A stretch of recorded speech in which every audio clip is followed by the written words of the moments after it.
আচ্ছা, তো কত নম্বর করবো বলছিলাম? 10-এর 3। দেখো প্রশ্ন বলছে কি x + 2y কথা বলি না, x + 2y + 7 সমান 0 রেখাটি দ্বারা অক্ষদ্বয়ের মধ্যবর্তী খণ্ডিত অংশের মধ্যবিন্দুর স্থানাঙ্ক নির্ণয় করো। উপরিউক্ত খণ্ডিত অংশ কোন বর্গের বাহু হলে তার ক্ষেত্রফল নির্ণয় করো। দেখো অলরেডি আমরা এর চেয়ে অনেক কঠিন কঠিন অঙ্ক করছি, এটা কিন্তু কম্পারেটিভলি সহজ অঙ্ক, তবে খুবই ইম্পর্টেন্ট। এই প্রশ্নটি অনেকবার সিরিজে আসছে। আমি তোমাদের জন্য জাস্ট একটা মানে বোঝানোর জন্য সহজ ভাবে বুঝাচ্ছি একবারে।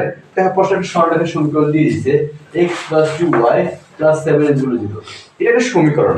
এই সমীকরণে দ্বারা একটা সরলরেখাকে বোঝায়। কি বোঝায়? সরলরেখা। ধরো সরলরেখাটা আঁকলে এরকম হবে। শুনো আমি অ্যাকুরেটলি আঁকতেছি না, আন্দাজে আঁকতেছি এরকম একটা সরলরেখা। বুঝতে পারছো? মানে এই সমীকরণটাকে সরলরেখা স্থানাঙ্ক ব্যবস্থা আঁকলে এরকম হবে। বলছে এই সমীকরণটি দ্বারা যে সরলরেখাটা বোঝায় ওই সরলরেখার অক্ষ দুইটার মধ্যবর্তী খণ্ডিত অংশ। দেখো এটা মূল বিন্দু, এটা x অক্ষ, এটা y অক্ষ। আর এই সরলরেখাটা যে আইসি এটা x অক্ষকে এখানে ছেদ করছে এই বিন্দুতে, আর এই সরলরেখাটা এখানে y অক্ষকে ছেদ করছে কত? b বিন্দুতে। প্রশ্ন বলছে এই সমীকরণটি দ্বারা যে সরলরেখাটি বোঝায় ওই সরলরেখাটির অক্ষ দুইটির মধ্যবর্তী খণ্ডিত অংশের মধ্যবিন্দুর স্থান নির্ণয় করো। না আমার কথা বুঝো নাই? এই সরলরেখাটা দ্বারা অক্ষ দুইটা ছেদ করবে না, ছেদ করলে তার অক্ষ দুইটার সরলরেখাটা তো বিশাল, কিন্তু তার অক্ষ দুইটার মধ্যবর্তী খণ্ডিত অংশ কিন্তু বিশাল না, এতটুকু।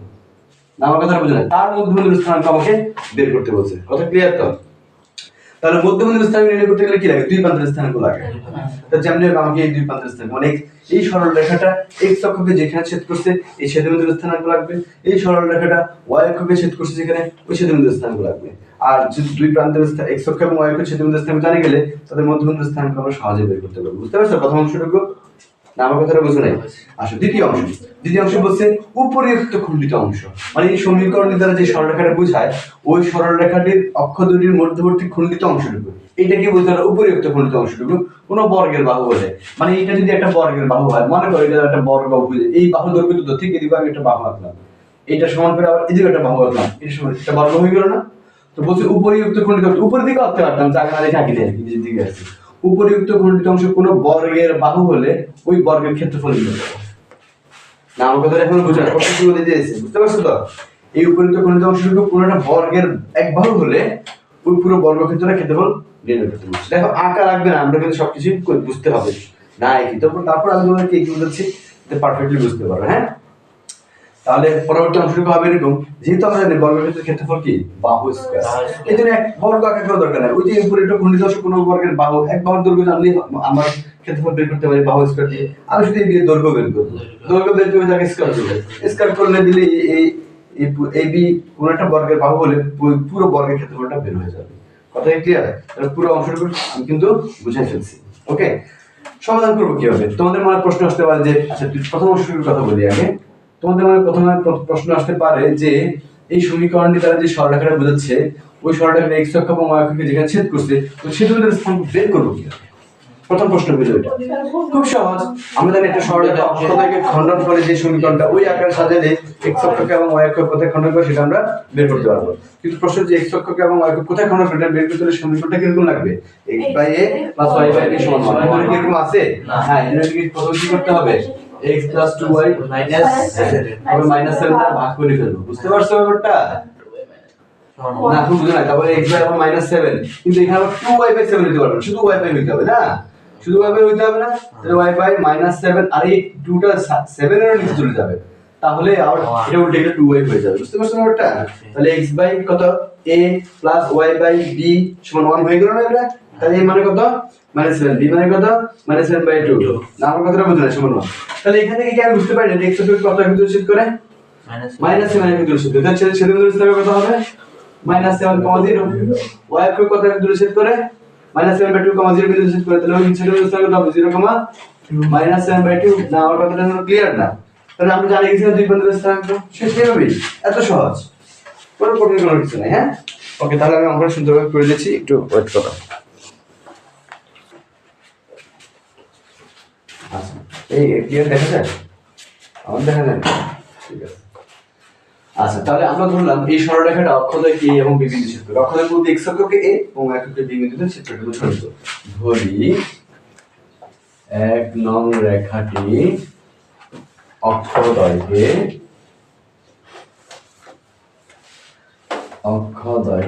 a ও বি বিন্দুতে ছেদ করে। সুতরাং ডাইরেক্ট এখান থেকে লিখতে পারবো যে আমরা এই বিন্দুর স্থানাঙ্ক -7,0 এবং বি বিন্দুর স্থানাঙ্ক লিখব 0,-7/2। সুতরাং এ বি এর মধ্যবিন্দুর স্থানাঙ্ক কি? আচ্ছা, মধ্যবিন্দুর স্থানাঙ্ক বের করে কিভাবে বলো তো? বুঝতে -7 + 0/2, 0 -7/2 আবার বাই 2 নাকি বুঝা যায়নি? ভিডিও হয় যে তোমার আমার কথা লেখা ঠিক মতো দেখা যায়? দেখি পরবর্তীতে আবার লেখা মাঝে মাঝে না বলে বুঝে একটু জুম করে বলবো। হ্যাঁ, বুঝতে পারছো? কারণ আমার তো এর চেয়ে বড় করে লিখে বোর্ড তো থাকতো, জায়গা হয় না। আচ্ছা, তো আসো আমরা এরপরে কি করতে পারি বলো তো? আচ্ছা বল, এইখানে কেন আছে? এটা এইখানে হবে। হ্যাঁ, আচ্ছা এরপরে আসো কি হবে বলো তো? সমান এটা হচ্ছে -7/2 আর এটা হবে -7/4। এটাই মধ্যবিন্দুর স্থানাঙ্ক আনসার। মানে এটা মধ্যবিন্দুর স্থানাঙ্ক যেটা চাইছে সেটা স্থানাঙ্ক। এরকম ভগ্নাংশ টগ্নাংশ ভয় পাওয়ার কোনো দরকার নাই। হ্যাঁ, এরপর দেখো পরবর্তী অংশটুকু বা দ্বিতীয় অংশটুকু বলছে ওই সমীকরণে যে রেখাটা ওই রেখাটা অক্ষ থেকে যেখানে খণ্ডন করে উপরিউক্ত খণ্ডিত অংশটুকু কোনো বর্গের বাহু হলে, কোনো বর্গ মনে করো আমি আঁকলাম আর এরকম একটা বর্গ, বুঝছো? এখন বোঝা যাবে এটা এই বাহু হলে এই মানে উপরিউক্ত খণ্ডিত অংশ কোনো একটা বর্গের এক বাহু হলে পুরো বর্গের ক্ষেত্রফল নির্ণয় করতে হবে। তো আমরা জানি বর্গের ক্ষেত্রফল সমান বাহু স্কয়ার। শেষ। কিভাবে লিখবা?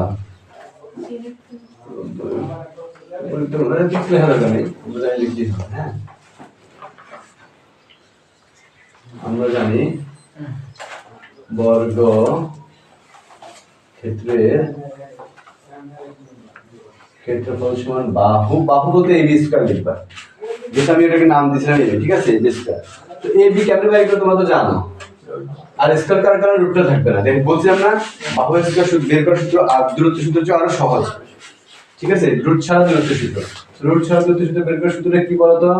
এটার ভুজদ্বয়ের অন্তর্বর্গ -7 - 0 হোল স্কয়ার প্লাস তারপরে কি হবে বলতো? 0 - +7/2 হোল স্কয়ার। শেষ।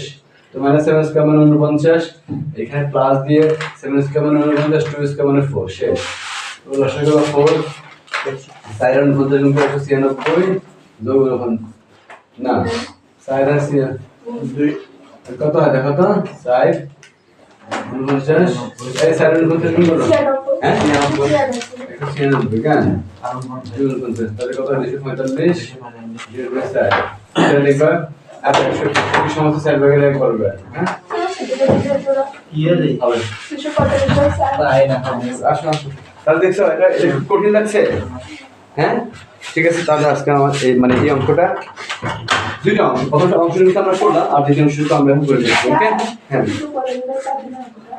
না না এটা ভগ্নাংশ নিয়ে যাবো। যেহেতু সংখ্যাটা বড় ভাগ করা যায় না, ছোট হলে না ভগ্নাংশ ভাগ করা যায় না। যেহেতু বড় সংখ্যা করে ভাগ করা যায়, সেটাকে কেন তুমি ভাগ করবে? এটা জানো না? তো ঠিক আছে, এতটুকু বলতে। ওকে, অঙ্ক শেষ কিন্তু।